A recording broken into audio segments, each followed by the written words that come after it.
चीज और मैं आपको बताना चाहता हूं कि आप अपने घर में अक्सर मच्छर मारने वाली दवाएं इस्तेमाल करते हैं। अलग अलग नामों से बाजार में बिकती हैं। कोई जो है लिक्विड फॉर्म में आती है, आप उसको लगा देते हैं। कोई तो टिकिया के फॉर्म में आती है, आप उसको इस्तेमाल करते हैं। कोई तो कॉइल के फॉर्म में आती है, आप उसको इस्तेमाल करते हैं। कॉइल के रूप में मच्छर मारने वाली कोई भी दवा इस्तेमाल करें, टिकिया के रूप में इस्तेमाल करें या लिक्विड के रूप में इस्तेमाल करें, उनमें जो इस्तेमाल होने वाला केमिकल है वो डी एथिलीन है, वो मेल्फोक्विन है और वो फॉस्फीन है। ये तीन खतरनाक केमिकल हैं जो इस्तेमाल होते हैं और ये तीनों केमिकल यूरोप और अमेरिका के 56 देशों में बंद है और 20 साल से बंद है। हम हमारे घर में छोटे छोटे बच्चों के ऊपर वो लगा के छोड़ देते हैं। मैंने कई घरों में देखा 2 महीने के 3 महीने के छोटे छोटे बच्चे सो रहे हैं और उनके नजदीक में वो कॉइल जल रहा है जिसका धुआं नाक के रास्ते से बच्चे के फेफड़े में उतर रहा है। वैज्ञानिकों का ये कहना है कि ये मच्छर मारने वाली दवाएं अंत में मनुष्य को मार देती हैं। कई बार क्या होता है, मच्छर तो इनसे मरते नहीं है, मनुष्य मर जाते हैं जिनके लिए ये दवाएं इस्तेमाल हो रही हैं।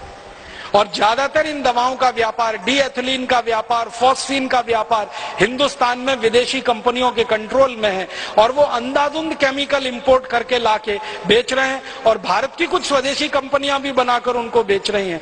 तो आप जरा सोचिए, आपकी सुरक्षा के लिए, आत्मरक्षा के लिए आप कम से कम ये चीजें इस्तेमाल करना बंद करिए। फिर आप बोलेंगे मच्छर तो है, उनका तो क्या उपाय है? सबसे अच्छा उपाय है मच्छरदानी लगा के सोइए।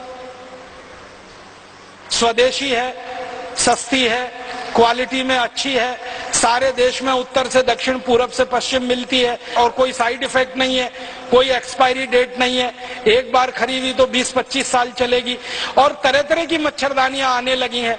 अब तो वो डंडे वाली जरूरत नहीं है, एक हुक में लटका दीजिए वो आती है, आप ऐसे खोल के सो जाइए आती है, नहीं तो चादर की तरह से ओढ़ के सो जाइए, कुछ नहीं कर सकते। तो ये मच्छर मारने वाली दवा से तो अच्छी है। मच्छर मारने वाली दवाएं खरीदें, विदेशी कंपनियों को मुनाफा दें, उससे अच्छी अपनी मच्छरदानी है। और आप चाहें तो एक छोटा प्रयोग और करके देख सकते हैं।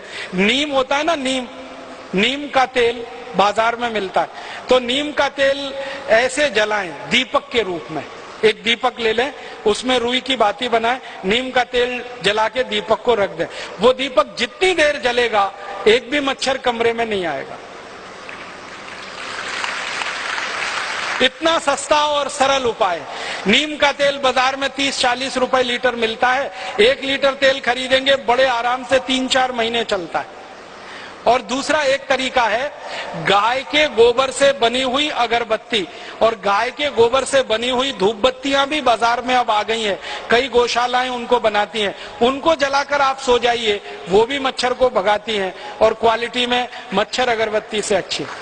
अगर गाय के गोबर की अगरबत्ती धूप बत्ती जलाएंगे तो पैसा किसी गौशाला को मिलेगा और उससे गाय की रक्षा होगी और गाय की रक्षा के बाद अंततः देश की ही रक्षा होने वाली है। और अगर आप मच्छर अगरबत्ती खरीदेंगे तो पैसा किसी विदेशी कंपनी के पास जाएगा और उस पैसे से आपका भी नुकसान, देश का भी नुकसान हो जाएगा।